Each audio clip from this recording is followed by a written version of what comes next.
Imagine this, nag-export ka ng 10,000 raw customer ticket durations mula sa system nyo. Isang nakakalumulyang spreadsheet na puro numero lang. Nakikita mo na ba yung tunay na kwento dyan o puro chaos lang? You see, sa bawat libu-libong data points from your Avaya, Cisco o Salesforce, laging may nagtatagong istorya. Kailangan natin ng malinaw na Lean Six Sigma baseline para ma-decipher natin may process system crash ba tayong nararanasan o may mga ahente lang na kailangan ng seryosong coaching. Kaya para sa DMAI style analysis natin sa explainer na ito, hahanapin natin ang data center gamit ang mean, median, at mode. Babasahin natin ang kwentong dala ng outliers, titignan ng ilang special data scenarios na madalas makalito, at aalamin kung paano ia-anchor ang data chaos patungo sa malinaw na operational solutions. First up, paano nga ba natin hahanapin ang data center? Let's establish our foundation muna para sa paggawa ng solid process baseline. Kapag nagbabasa tayo ng libro, natural na umpisa tayo sa pahina 1, di ba? Pero sa operational data, we literally start right in the middle. Kung may dalawa ka lang na data points, let's say, an agent finishes a ticket in 2 minutes, tapos yung isa 4 minutes. Ang center natin is obviously 3 minutes. Napakasimple. Pero kapag libu-libong data points na ang bumubuho sa floor araw-araw, kailangan natin itong i-map systematically. Tools like Microsoft Copilot or Excel can definitely map this out automatically. Pero bilang mga problem solvers, kailangan nating maintindihan yung mathematics at context behind the baseline para alam natin exactly kung paano ito ayusin. So ang malaking tanong natin dito, paano nga ba natin mahahanap yung tunay na sentro ng BPO data natin kapag nakaharap na tayo sa screen? Sa mundo ng Lean Six Sigma, hindi tayo pwedeng manghula. We rely on 3 fundamental and highly effective tools para mahanap ang mismong operational center na ito. At dyan papasok ang ating tatlong sentro, ang mean, median, at mode. Para mas ma-visualize natin, let's look at a real-world support hub scenario right now.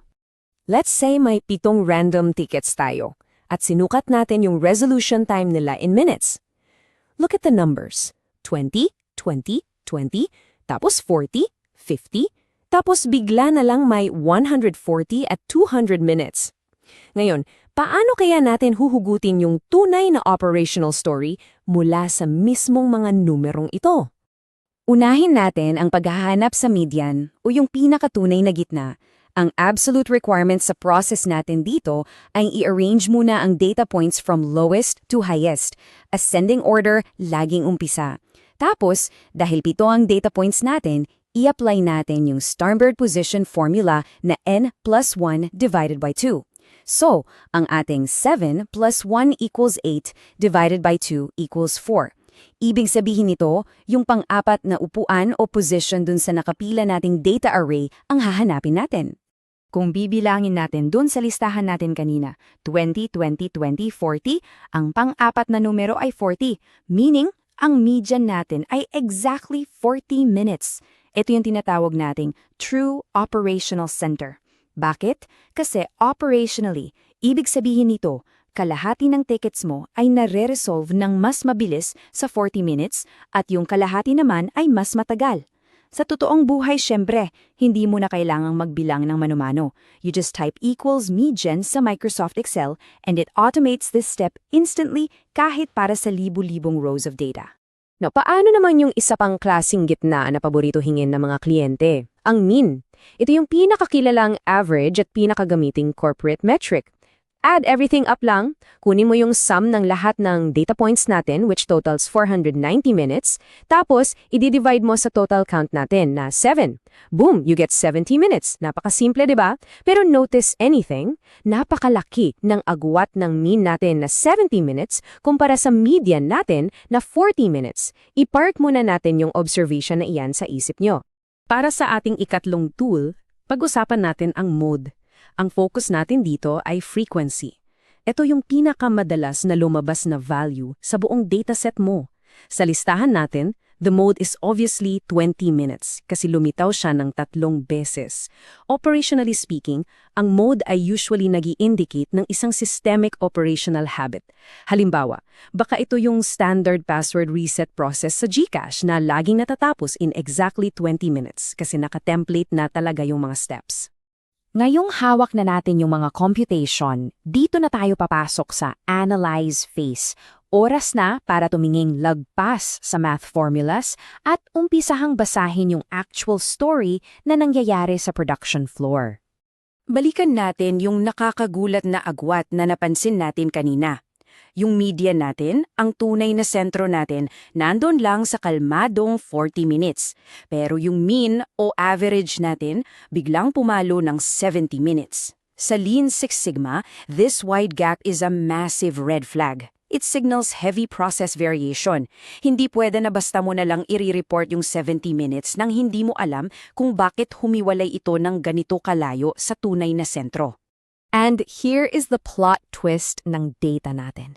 Ang dahilan kung bakit biglang nag-spike yung average, mayroong tayong dalawang outliers. Yung ticket na inabot ng 140 minutes at yung isa na inabot ng 200 minutes. Literal na hila nila yung buong average nyong pataas. So operationally, itatanong mo, bakit inabot ng halos 3 oras yung mga calls na to? Pwedeng may nangyaring system routing failure, baka nagka-issue sa logistics system, o kaya sobrang complex lang talaga ng issue kaya umabot sa multiple escalations. These outliers are literally screaming for your attention. Kung bakit natin kailangan malaman to, isipin niyo yung madalas na mangyari sa floor. Papasok ang isang manager, makikita yung dashboard, tapos sasabihin, ang bagal naman ng team, 70 minutes ang average handling time natin.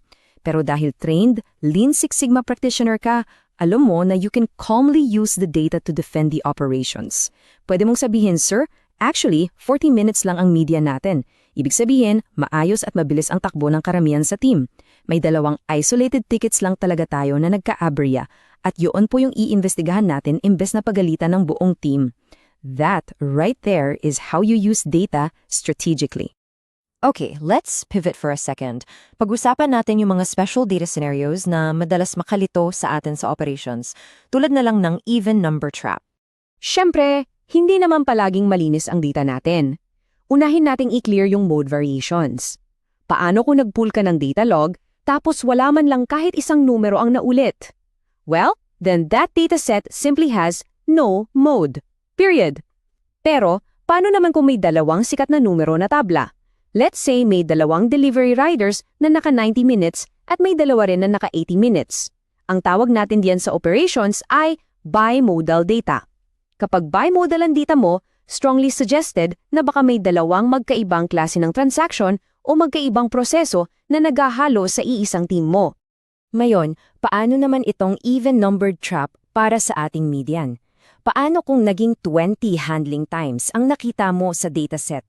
Pag ginamit mo ulit yung position formula natin, 20 plus 1 divided by 2, ang sagot is 10.5. Wala namang pang 10.5 na upuan dun sa listahan mo, di ba? The fix is actually simple mathematics. Kukunin mo lang yung mismong value nung pang 10 na numero at yung value nung pang 11 na numero. Let's say 75 minutes and 76 minutes. Tapos, i-average mo silang dalawa. Boom! Lalabas ang final median value mo na 75.5 minutes. So paano na natin i-anchor itong buong data chaos para talagang magamit natin ng maayos? Tandaan nyo ito kapag nakaharap na kayo sa mga heavily formatted dashboards sa Power BI. Huwag kayong ma-intimidate. Think of these tools as your diagnostic lenses. Ang mean ang iyong standard corporate baseline. Ang median ang iyong true center.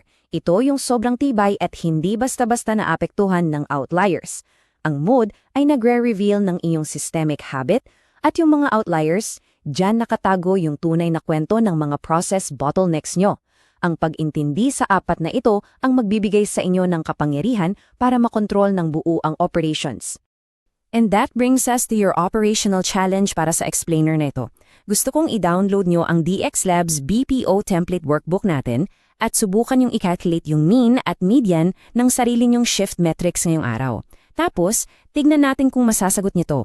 Ano ang tunay na kwento ng inyong operasyon at nasaan ang tatago yung mga outliers nyo? Kasi the peak of problem solving, it really starts the moment you finally find your true center. Go hunt for your outliers today and see you next time!